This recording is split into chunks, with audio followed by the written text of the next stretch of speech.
Okay, अभी तक हमने जो है वो सर्वाइकल कैंसर के बारे में देखा, सारी इन्वेस्टिगेशंस, ट्रीटमेंट भी हमने डिस्कस कर लिया ऑलमोस्ट, और बाकी ट्रीटमेंट थोड़ा सा हमने रहता है देखने वाला, लेकिन प्री मेलिग्नेंट लीजेंस वाला सारा हमने देख लिया। अब जो मैंने आपको बताया कि जो हम ब्लू बायोप्सी ले रहे होते हैं या बायोप्सीज ले रहे होते हैं, तो उसका साइड इफ़ेक्ट क्या होता है कि पेशेंट के अंदर मिसकैरेज और प्री टर्म डिलीवरी के चांसेस ज़्यादा हो जाते हैं, क्योंकि वहाँ पे हमने बायोप्सी मटीरियल निकाला है, सर्विक्स का पोर्शन निकाला है, ठीक है, एक्साइज किया है टिश्यू को। इसके अलावा हमने देखा कि कोल्ड कोगुलेशन भी कर सकते हैं हम, और जो है क्रायो थेरेपी भी कर सकते हैं, और इसके अलावा हम ये जो सारी ले रहे होते हैं, ठीक है, इनका ही डिसएडवांटेज ये होता है कि सर्वाइकल स्टेनोसिस हो सकती है या सर्वाइकल इनकॉम्पिटेंसी हो सकती है, ठीक है। उसके बाद आपकी बुक में लिखा हुआ है एचपीवी वैक्सीनेशन जो हम करवाते हैं, मैंने आपको बताया कि वो हमारी बाईवैलेंट वैक्सीन भी होती है जो 16 और 18 को कवर करती है, क्वाड्रीवैलेंट वैक्सीन भी होती है जो 16, 18 के साथ साथ 6 और 11 को भी कवर करती है। एचपीवी वैक्सीनेशन भी हमारी होती है जो हमने करवानी होती है, ठीक है। फिर हम मेलिग्नेंट डिजीज़ ऑफ सर्विक्स आपकी बुक में लिखा हुआ है, बुक के अकॉर्डिंग थोड़ा सा आपको गाइड कर रही हूँ कि क्लिनिकल प्रेजेंटेशन उन्होंने बताया हुआ है, वो सारा मैंने आपको बता दिया कि पेशेंट किस किस के साथ आएगा। फिर पैथोफिजियोलॉजी में बता रहे हैं कि 70% जो सर्वाइकल कैंसर्स होते हैं वो स्क्वेमस सेल कार्सिनोमाज होते हैं। इसके अलावा एडिनो कार्सिनोमा भी हो सकता है, और इसके अलावा वो हमारा जो है मतलब एडिनो कार्सिनोमा का जो होता है उसको हम कहते हैं cervical glandular intra epithelial neoplasia, ठीक है, उसको भी हम कोल्पोस्कोपी से देखते हैं। फिर वो कह रहे हैं कि सर्वाइकल ट्यूमर्स जो है वो वहाँ से हमारे पेल्विक एरिया में जा सकते हैं, लिम्फेटिक और ब्लड वेसल्स के थ्रू ये स्प्रेड कर सकते हैं, ब्लैडर विजाइना रेक्टम में जा सकते हैं, और वहाँ से ये जो है पैरायोटिक नोड्स से और फिर इलियक ऑब्चुरेटर नोड्स के थ्रू ये चले जाते हैं हमारे लिवर और लंग्स में, ठीक है, तो कैंसर इस तरह से स्प्रेड करता है। फिर उन्होंने बताया हुआ कि investigation and importance of staging क्या है, कि इसमें हम जो है फीगो स्टेजिंग करते हैं जो अभी हमने डिस्कस करनी है। इसमें ये है कि हमारी बायोप्सी हम लेते हैं, उसके थ्रू MRI एब्डोमिनल पेल्विस करते हैं जिससे हमें लोकल स्प्रेड ऑफ डिजीज़ पता चलता है, चेस्ट एक्सरे करते हैं ताकि हमें पता चले लंग मेटास्टेसिस तो नहीं होगी, रेक्टोविजाइनल एग्जामिनेशन होती है जिससे हमें पता चल जाता है कि यूट्रस का साइज़ क्या है, साइज़ ऑफ कैंसर क्या है, फिक्सिटी तो नहीं हो गई, विजाइना कैसा है, वो सारा हम एग्जामिन कर लेते हैं। फिर सिस्टोस्कोपी होती है, उसमें ब्लैडर इन्वॉल्वमेंट चेक कर लेते हैं, ये मैंने आपको बता दिया। और उसके बाद जो स्मॉल मोबाइल ट्यूमर्स होते हैं उनको हम सर्जरी के थ्रू रिमूव करते हैं, जबकि जो लार्ज फिक्स ट्यूमर होते हैं, जैसे कि आपको पहले भी पता है कि अगर बहुत बड़े ट्यूमर होंगे तो उनको हम सर्जरी के साथ साथ रेडियोथेरेपी की तरफ लेके जाते हैं, ठीक है।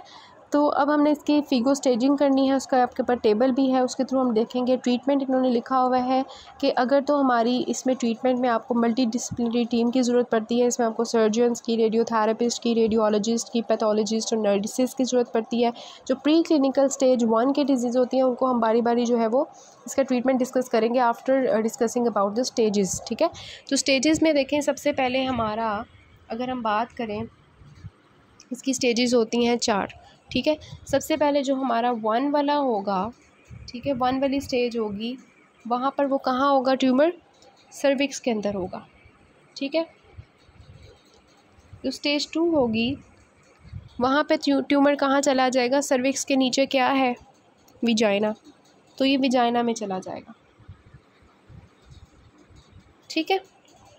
लेकिन विजाइना में जाएगा तो सही, लेकिन विजाइना के ऊपर वाले हिस्से में जाएगा, नीचे वाले हिस्से में नहीं जाएगा, 2 वाली स्टेज में, ठीक है। और जो स्टेज 3 होगी यहाँ पर ये लोअर जो नीचे वाला वजाइना का पार्ट है उसमें भी चला जाएगा, और जो पेल्विक साइड वॉल्स हैं वहाँ पे भी चला जाएगा, ठीक है। मतलब यहाँ पे विजाइना के ऊपर वाला पार्ट था तो यहाँ पे विजाइना का लोअर वाला पार्ट होगा और पेल्विक साइड वॉल्स होंगी। फिर जो स्टेज 4 होगी ऑब्वियसली उसमें क्या होगा, वो ब्लैडर और रेक्टम को भी इन्वॉल्व कर लेगा। ये इसकी जो है जनरल स्टेजिंग है कि स्टेज 1 में सर्विक्स में है, स्टेज 2 में जो है विजाइना के ऊपर वाले पार्ट में और पैरामीट्रियम में जा सकता है, और फिर हमारा मतलब पैरामीट्रियम मतलब यूट्रस की जो बिल्कुल बाहर वाली लेयर है, ठीक है। दैन स्टेज 3 में जो है विजाइना के लोअर वाले पार्ट में और पेल्विक साइड वॉल्स में। फिर स्टेज 4 जो है उसमें ब्लैडर और रेक्टम के अंदर और इर्द गिर्द के जो पेल्विस के स्ट्रक्चर्स हैं उनमें चला जाएगा और डिस्टेंस स्प्रेड करेगा, ठीक है। ये हमारी जनरल थी। अब इसकी 1 बाय 1 देखते हैं कि 1 में क्या है, जो सर्विक्स में है तो किस तरह से है, फिर 2 में क्या है, 3 में, क्योंकि स्टेजेस से ही आपको ट्रीटमेंट की समझ आती है कि हमने ट्रीटमेंट क्या करनी है, ठीक है। तो स्टेज 1A की बात करते हैं, स्टेज 1 की बात करते हैं। स्टेज 1 के अंदर we have the stage 1A, stage 1B1 and stage 1B2, ठीक है। समझने वाली बात है कि स्टेज 1A में, ठीक है, स्टेज 1A में आगे से 2 स्टेजेस होती हैं, stage 1A and stage 1 1A1 and 1A2, ठीक है। 1A1 में आपको क्या नज़र आ रहा है, ये उन्होंने दिखाया हुआ है, नज़र आ रहा है कुछ, ये तो मैंने ग्रीन कर दिया ना यहाँ पे, वैसे आपको कुछ नज़र आ रहा है, कुछ भी नहीं, ठीक है। तो स्टेज 1A क्या है कि इसमें माइक्रोस्कोपिक डिजीज़ होती है। माइक्रोस्कोपिक मतलब इतनी थोड़ी सी डिजीज़ होती है, सर्विक्स के अंदर वो होता है कैंसर, लेकिन इतना थोड़ा होता है कि माइक्रोस्कोप के थ्रू नज़र आ रहा होता है, ठीक है। लेकिन उसकी जो हमारी मतलब माइक्रोस्कोप के थ्रू नज़र आ रहा होता है स्टेज 1A में, ठीक है। अब 1A1 में और 1A2 में क्या फ़र्क होता है, माइक्रोस्कोप ही होगा दोनों में, लेकिन डिफरेंस क्या है कि जो 1A1 है वहाँ पे हॉरिजॉन्टल डायमेंशन जो है उसकी वो 7 है, 7 मिलीमीटर है, और डेप्थ ऑफ इन्वेजन कितनी है, 3 मिलीमीटर्स, ठीक है। डेप्थ कितनी है 3 और हॉरिजॉन्टल डायमेंशन कितनी है 7। और हमारी जो स्टेज 1A2 है वहाँ पर क्या होगा कि हॉरिजॉन्टल डायमेंशन तो 7 ही है, लेकिन डेप्थ जो है वो 3 to 5 हो जाती है, ठीक है। तो समझ आई कि स्टेज 1 क्या है, इट इज़ के सर्विक्स में कैंसर है। स्टेज 1A क्या है कि वो सर्विक्स में तो है लेकिन माइक्रोस्कोपिकली नज़र आ रहा है। अब स्टेज 1A1 और 1A2 में क्या है डिफरेंस, सिर्फ डेप्थ का डिफरेंस है। दोनों के अंदर हॉरिजॉन्टल डायमेंशंस जो है वो कैंसर की जो हमें माइक्रोस्कोपिकली नज़र आ रहा है वो 7 मिलीमीटर्स है, लेकिन जो 1A1 में डेप्थ ऑफ इन्वेजन है वो 3 मिलीमीटर्स है, और 1A2 में जो डेप्थ ऑफ इन्वेजन है वो 3 to 5 मिलीमीटर्स है, ठीक है। ये हमारी हो गई स्टेज 1A, ठीक है। फिर 1B होती है। 1B जो है उसमें ये होता है कि जो वहाँ पे 1A में माइक्रोस्कोपिक डिजीज़ थी अब हमें वो सर्विक्स में नज़र आना शुरू हो जाएगी, ठीक है। सर्विक्स में अगर हमें वो नज़र आना शुरू हो जाती है, फॉर एग्ज़ाम्पल ये आपको मैं क्लियर करूँ कि ये 1B होगी जिसमें वो हमें विजिबल हो जाएगा कैंसर, ठीक है। और B1 और B2 में क्या डिफरेंस होगा कि B1 जो होगा उसमें वो जो है 4 सेंटीमीटर्स का साइज़ होगा, और B2 क्या होगा कि वो जो हमें नज़र आ रहा है मैक्रोस्कोपिकली वो 4 मिलीमीटर से बढ़ जाएगा, ठीक है। तो फिर से रिवाइज़ करवा देती हूँ कि 1 क्या है, सर्विक्स में कैंसर है। 1A क्या है कि वो माइक्रोस्कोप में नज़र आ रहा है। 1B क्या है कि वो हमें ग्रॉसली विजिबल है। फिर आगे 1A1 में और 1A2 में सिर्फ डेप्थ का डिफरेंस है, हॉरिजॉन्टल डायमेंशन दोनों में 7 मिलीमीटर है। 1A1 में डेप्थ जो है वो 3 मिलीमीटर्स है, और 1A2 में जो डेप्थ है वो 3 to 5 है। 1B में क्या था, ग्रॉसली विजिबल है। 1B1 में क्या था कि B1 में ये था कि वो जो कैंसर है वो 4 मिलीमीटर्स तक का साइज़ है, मतलब 4 मिलीमीटर से छोटा है, ठीक है। और B2 में क्या है कि वो 4 मिलीमीटर से बढ़ चुका है, ठीक है। तो 1 जो है ना हमारा कैंसर वो सर्विक्स में है, और माइक्रोस्कोप और ग्रॉस में डिफरेंस है कि एक में माइक्रोस्कोप पे नज़र आ रहा है और एक पे ग्रॉस में। फिर हम बात करते हैं, ये देखिए 1 इन्होंने दिखाया भी हुआ कि 1B1 में 4 सेंटीमीटर छोटा है, 1B2 में बड़ा है, वो सर्विक्स में ही है, ठीक है। फिर हम बात करते हैं 2 की।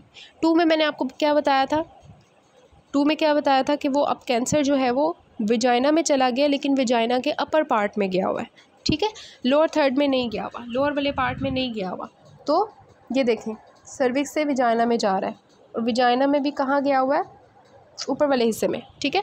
तो ट्यूमर जो है वो सर्विक्स से चला जाता है विजाइना में, but not the lower third, और कहाँ पे चला जाता है, पैरामीट्रियम में, ठीक है।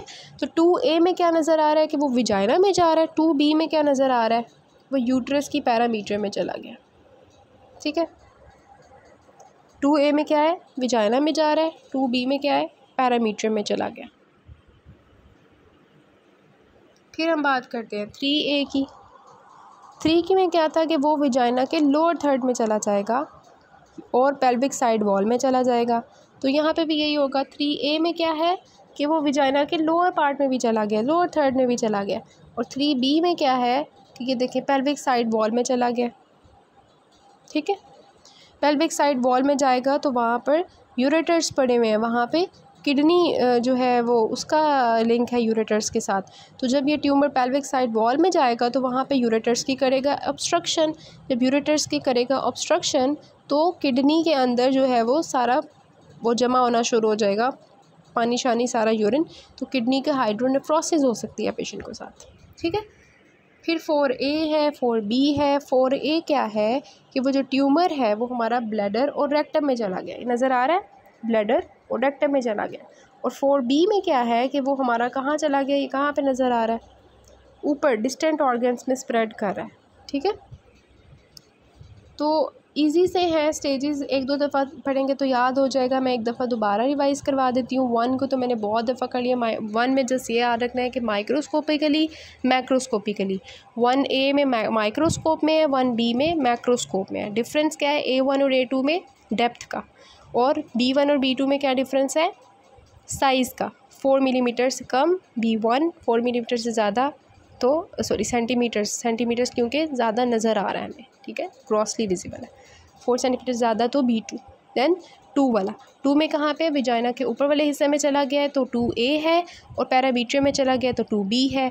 3A में क्या है कि विजाइना के लोअर वाले पार्ट में चला गया, और 3B क्या है कि पेल्विक साइड वॉल्स में चला गया, यूरेटर्स की ऑब्स्ट्रक्शन की है जिसकी वजह से हाइड्रोनेफ्रोसिस हो गई। 4A में क्या है कि ब्लैडर और रेक्टम में चला गया। 4B में क्या है कि हमारी डिस्टेंट ऑर्गन्स में चला गया। ठीक हो गया, ये इसकी स्टेजिंग है। अब हमने इसकी ट्रीटमेंट करनी है, तो ट्रीटमेंट मैंने आपको ऑलरेडी बता दिया कि किस तरह से हम इसकी करते हैं। अगर तो हमारी जो है वो थोड़ी वाली स्टेज होगी, ठीक है, अगर हम बात करें प्री क्लिनिकल लीजन्स है, मतलब स्टेज 1A है। अब हम जो स्टेजिंग से इसकी जो है वो ट्रीटमेंट डिस्कस करते हैं।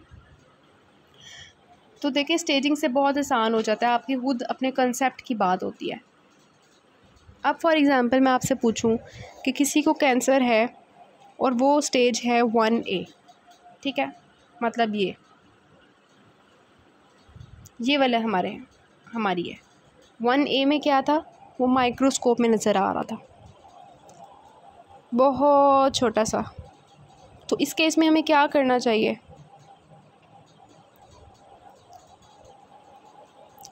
हमें तो पहले पता ही नहीं चलेगा ना इसको कैंसर है। ठीक है, हम ऐसे ही पैप स्मीयर करवा रहे होंगे तो वो हमें नज़र पॉजिटिव मिल जाएगा। फिर हम कॉल्पोस्कोपी करके सर्विक्स को ज़रा बिग करके देखेंगे, ठीक है, उसको ज़रा मैग्नीफाई करके देखेंगे तो हमें नज़र आ रहा होगा हाँ यहाँ पे तो कैंसर प्रोग्रेस कर रहा है। फिर हमने देखा कि उसको हमने वो कंफर्म कर लेना हाई रिस्क टाइप्स तो नहीं है HPV वगैरह की, कॉल्पोस्कोपी करके उसको फिर हमने क्या किया, वहाँ से बायोप्सी ले ली। ठीक है, लूप एक्सचेंज फॉर एग्ज़ाम्पल हमने की। ठीक है, तो जब हम लूप एक्सचेंज करेंगे ना, इस तरह की कॉल्पोस्कोपी से ने मैग्नीफाई किया हुआ था, लूप एक्सचेंज हमने की। लूप एक्सचेंज में ऑलरेडी ऊपर पिक्चर दिखाई है उसकी, किस तरह से हम उतारते हैं उसको। ठीक है, उसके साथ तो लूप एक्सचेंज हम करेंगे तो क्या होगा, वो कैंसर का एक तो वो डायग्नोस्टिक भी है, थेराप्यूटिक भी है, मतलब वो कैंसर निकल आएगा बाहर।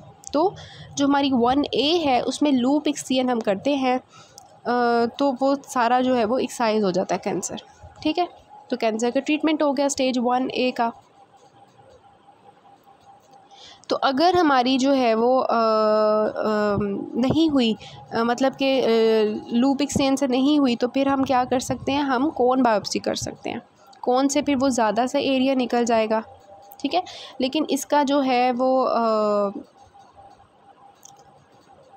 मतलब इसका फ़ायदा ये होता है ना इस स्टेज का, मतलब कि इसमें अगर हम इस तरह की छोटी सी हिस्सा निकालते हैं, इसका फ़ायदा ये होता है कि पेशेंट की फर्टिलिटी प्रिजर्व रहती है। ठीक है, हमें उसका यूट्रस रिमूव नहीं करना पड़ता है, उसका सर्विक्स रिमूव नहीं करनी पड़ती, बस उसका हिस्सा निकालते हैं।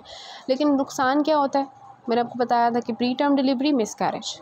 ठीक है, फिर हम बात करते हैं नेक्स्ट की। सो 1A का ट्रीटमेंट क्या हो गया आपके पास, या तो लूप एक्सचेंज कर सकते हो, कोन बायोप्सी कर सकते हो। ठीक है, then is the stage 1B। ठीक है, स्टेज 1A की हमने बात की थी, अब स्टेज 1B है। स्टेज 1B पे क्या है कि आपके पास वो जो है, अच्छा अब हमारा आता है स्टेज 1B। ठीक है, स्टेज 1B क्या है कि इसमें हमारा जो ट्यूमर है वो कितना है, ये है। ठीक है, 1B, ये वाला ट्यूमर आपको येलो वाला नज़र आ रहा है, 4 सेंटीमीटर से छोटा है। ठीक है, इस केस में आप क्या करोगे, इसमें अगर आप करते हो बायोप्सी करते हो, कोन बायोप्सी करते हो, या हम अगर लूप बायोप्सी करें तो क्या ये ट्यूमर रिमूव हो जाएगा? नहीं होगा ना। इसमें तो आपको विजिबल ट्यूमर नज़र आ रहा है, वो माइक्रोस्कोपिक था जो आप बायोप्सी लेके रिमूव कर रहे थे।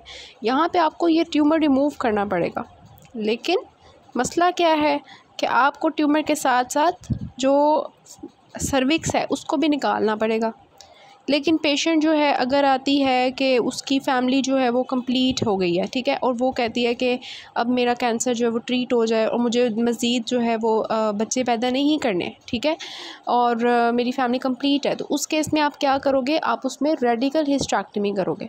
रेडिकल हिस्टेरेक्टमी क्या होती है कि आप यूट्रस के साथ साथ सर्विक्स निकालते हो, ठीक है, इतना हिस्सा निकालते हो, यूट्रस प्लस सर्विक्स। तो ये आपने निकाल दिया तो क्या हुआ, कैंसर का जो इर्द गिर्द वाला होगा ना हमारा मसला, वो भी हल हो जाएगा, ठीक है। तो 1B1 में हम क्या करेंगे, हम जो है वो अगर तो पेशेंट की फैमिली कंप्लीट है तो हम रेडिकल हिस्टेरेक्टमी कर देंगे, और जो इर्द गिर्द के हमारे नोड्स होते हैं जिसमें हमें लग सकता है कि कैंसर जा सकता है, ठीक है, उसको हम रिमूव कर देंगे। तो बायलेटरल पेल्विक नोड्स की डायसेक्शन करेंगे।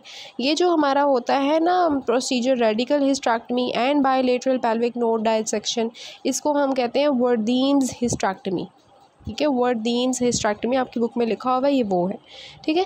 लेकिन अगर एक फ़ीमेल है वो उसकी अभी फैमिली कंप्लीट नहीं हुई तो हम उसका यूट्रस रिमूव कर सकते हैं? नहीं, ठीक है। तो उस केस में हम क्या करेंगे, अगर ये वाला कैंसर है तो फिर हम सर्विक्स और विजाइना का ऊपर वाला हिस्सा सिर्फ निकालेंगे, यूट्रस अपनी जगह ही रहेगा। तो इसको हम कहते हैं रेडिकल ट्रैकीलेक्टमी, ठीक है, जिसमें क्या होता है, surgical removal of cervix and upper part of in vagina, और साथ में वही होता है कि बायलेटरल पेल्विक नोड डायसेक्शन, ठीक है। तो ये बात होती है, क्या मैंने बताया कि अगर तो फैमिली कंप्लीट है तो radical hysterectomy and bilateral pelvic node dissection, और अगर हमारी फैमिली उसकी फैमिली कंप्लीट नहीं है तो रेडिकल ट्रैकीलेक्टमी, जिसमें हम क्या करेंगे, सर्विक्स और upper portion of vagina remove करेंगे। जस्ट अपर में पार्ट ऑफ विजाइना क्यों रिमूव करेंगे, क्योंकि इंटरकोर्स के लिए लोअर पार्ट ऑफ विजाइना होना चाहिए, ठीक है। और जो है क्या होगा कि उसको ट्रैकीलेक्टमी की मैं पिक्चर भी बाद में आपको दिखाऊँगी, वो हम करते हैं, और साथ में बायलेटरल पेल्विक नोड डायसेक्शन, ठीक है। तो ये हो गई हमारी 1A की ट्रीटमेंट जिसमें हमने बायोप्सी के थ्रू की ट्रीट किया, और 1B की हो गई जिसमें हम यही करते हैं कि हम radical hysterectomy depending upon fertility चाहिए या नहीं वो करते हैं। अब आगे जो 2 से लेके 4 की ट्रीटमेंट है वो सेम है। कहते हैं जब हमारी सर्विक्स से अब 2 में क्या हो रहा है, वो विजाइना में चला गई है, ठीक है, 2A में, और 2B में क्या हो रहा है, मतलब 2 में एज अ होल यही हो रहा है, पैरामीटर में भी चला गया, ठीक है। और 3 में क्या हो रहा है, 3 में जो है वजाइना के लोअर पोर्शन में भी चला गया, साइड वॉल्स में चला गया, और इधर तो हमारा बाउल ब्लैडर सारे इन्वॉल्व हो गए। तो इस केस में जब डिज़ीज़ जो है वो सर्विक्स से बियॉन्ड चली जाती है, मतलब वजाइना में भी चली जाती है, तो रेडियोथेरेपी जो है वो हम करते हैं, कीमोथेरेपी के साथ भी कर सकते हैं, नहीं भी कर सकते हैं, ठीक है। अगर हम खाली सर्जरी कर दें तो वो हमारी मसले वाली बात हो सकती है, बिकॉज स्वीयर हैमरेज हो सकता है, ठीक है। और इनकम्प्लीट एक्ससीजन अगर हो तो फिर हमें साथ में क्या करना पड़ता है, मतलब ये सारा कैंसर हम निकालेंगे, ठीक है, इन स्टेजेस में जो 2 से लेके 4 तक की स्टेजेस है, 2 से लेके 4 तक की स्टेजेस में हम क्या करेंगे, जो हमारा सारा कैंसर हमें विजिबल नज़र आ रहा है उसको सारा निकालेंगे, और एडजंक्टिव पोस्ट ऑपरेटिव रेडियोथेरेपी करेंगे, और साथ में हम कैंसर कीमोथेरेपी करेंगे अगर हमें ज़रूरत पड़ती है, ठीक हो गया। दिस इज़ द रेडिकल ट्रैकीलेक्टमी, जिसमें हम क्या करते हैं, इतना पोर्शन रिमूव करते हैं, सर्विक्स और उसके ऊपर वाला वजाइना के ऊपर वाला हिस्सा, और बाकी जो एरिया होता है उसको हम ऐसे स्टिच कर देते हैं ताकि पेशेंट जो यहाँ से इंटरकोर्स परफॉर्म कर सके, उसकी फर्टिलिटी प्रिजर्व रहे, वो यूट्रस उसका ठीक रहे, ठीक है। तो अब वो कहते हैं फर्दर थोड़ा सा कि हमने कहा कि जो इसकी ट्रीटमेंट है 1B की, इसमें हम करते हैं क्या, रेडिकल हिस्टेरेक्टमी फॉर एग्जांपल, और साथ में पेल्विक नोड डायसेक्शन, ठीक है। तो उसमें हम क्या निकालते हैं, cervix, upper part of vagina, uterus और पैरासर्वाइकल टिश्यू, फिर हम साथ में क्या निकालते हैं, पेल्विक लिम्फ नोड्स निकालते हैं, ऑब्चुरेटर, इंटरनल एक्सटर्नल आइलियक नोड्स निकालते हैं। तो इसका नुकसान ये होता है सर्जरी का कि जब हम ये सर्जरी कर रहे होते हैं तो ब्लैडर की डिसफंक्शन हो सकता है, ठीक है, उसकी नर्व्स में प्रॉब्लम आ सकता है। इसी तरह जब विजाइना शॉर्ट हो जाएगा, ठीक है, विजाइना शॉर्ट हो जाएगा क्योंकि अपर पोर्शन विजाइना का हमने निकाल दिया है, तो उसकी वजह से सेक्सुअल डिसफंक्शन आ सकता है। फिर इसके अलावा जब हमने पेल्विक लिम्फ नोड्स निकाले हैं तो इन लोगों को लिम्फेडीमा हो सकता है, ठीक है। तो फिर हम इसका ट्रीटमेंट क्या करते हैं कि जो ब्लैडर डिसफंक्शन हुआ होता है उसके लिए हम पेशेंट को क्या देते हैं, सेल्फ कैथेटराइजेशन करते हैं, ताकि जब तक पेशेंट की जो ब्लैडर है उसकी टोन वापस नहीं आ जाती तब तक उसका यूरिन जो अंदर कलेक्ट ना होता रहे, और हम उसकी कैथेटराइजेशन कर देते हैं। जो हमारा होता है लिम्फेडिमा, उसको हम क्या करते हैं कि जो पेशेंट्स होते हैं लिम्फेडिमा के, उनको हम जो है उनकी लेग एलिवेशन करवा देते हैं, उनकी स्किन केयर का ख्याल रखते हैं, मतलब उनकी शेविंग नहीं करवाते जो है वो, और मसाज करते हैं, और उनको कंप्रेशन स्टॉकिंग्स देते हैं जो हम डीबीटी के पेशेंट्स में भी दे रहे होते हैं। ठीक हो गया। फिर हमारी आती है कि जो हमने ट्रीटमेंट करना है 2 से लेके 4 तक का, दैट इज़ रेडियोथेरेपी। ठीक है। तो रेडियोथेरेपी हमेशा से आप पढ़ते आ रहे हो कि रेडियोथेरेपी 2 तरह की हम करते होते हैं। एक हमारी होती है एक्सटर्नल बीम रेडियोथेरेपी, जिसको हम टेलीथेरेपी भी कहते हैं, जो हम एब्डोमेन के थ्रू कर रहे होते हैं। ठीक है, एक्सटर्नल बीम एब्डोमेन के थ्रू कर रहे होते हैं। और एक होती है इंटरनल रेडियोथेरेपी, जो हम जिसको हम कहते हैं ब्रेकीथेरेपी। ठीक है, जो हम अंदर मतलब नीचे से डाल के, ठीक है, ये वाली होती है जो नीचे से डाल के की जाती है, दिस इज़ द ब्रेकीथेरेपी। ठीक है। और जो ऊपर से एब्डोमेन से की जाती है ट्यूमर के ऊपर, वो क्या होती है, एक्सटर्नल बीम थेरेपी। तो एक्सटर्नल बीम थेरेपी में जो है वो हम करते हैं और ब्रेकीथेरेपी करते हैं। अब जो ब्रेकीथेरेपी होती है ना, वो उसका ज़्यादा ये फ़ायदा होता है कि हम ट्यूमर के बिल्कुल पास लाके रेडियोथेरेपी कर रहे होते हैं, जिसकी वजह से ट्यूमर जो है उसके ऊपर इफ़ेक्ट आता है और इर्द गिर्द की चीज़ें इफ़ेक्ट नहीं होती। ठीक है। और पेशेंट्स जो हैं जो रेडियोथेरेपी के होते हैं उनको लिथार्जी फ़ील होती है, bowel and bladder urgency feel होती है। ठीक है। उनको स्किन बर्न्स हो सकते हैं, उसके लिए फिर हम उनकी ट्रीटमेंट करते हैं एंटी इन्फ्लेमेटरी क्रीम्स वगैरह के थ्रू, और ये सब कुछ। ठीक है।